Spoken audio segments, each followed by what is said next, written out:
অপরাজিতা task force তৈরি করো। আর আমি মনে করি সব হসপিটালেই পুলিশের যতটা সম্ভব সিকিউরিটি আছে। এছাড়াও নারায়ণকে আমি 100 কোটি টাকার মতো দিতে বলেছি, যাতে লাইট, শুনুন অনেকে বলছে ওখানে কেন রেস্টরুমটা করতে গেল, এটা অন্য কোনো ইন্টেনশন ছিল না। যেহেতু রেস্টরুম ছিল না বলে মেয়েটিকে বেচারা ওই হলে থাকতে হলো, সেমিনার হলে, তাই আমাদের ইন্টেনশন ছিল যাতে ডাক্তারদের সেমিনার হলে না থাকতে হয়।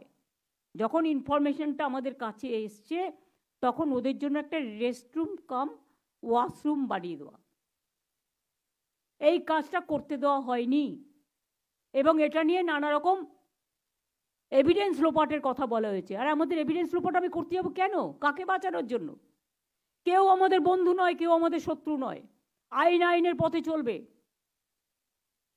অনেকে অনেক উল্টোপাল্টা কথা বলে বেড়াচ্ছেন, কিন্তু জেনে রাখুন, nobody is related to me and I am not related to anybody. আমি যখন একটা চেয়ারে কাজ করি তখন আমি চেয়ারটাকে সম্মান দিতে জানি। অনেক অসম্মান করেছেন, অনেক অপমান করেছেন, মিথ্যে কথা বলে কুৎসারটি আর করবেন না। সত্যিটা জেনে নিন।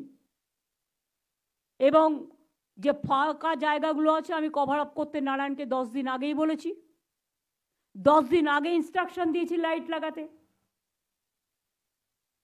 রেস্টরুম যেখানে নেই সিস্টারদের রেস্টরুম করে দিতে, ওয়াশরুম যেখানে নেই মেল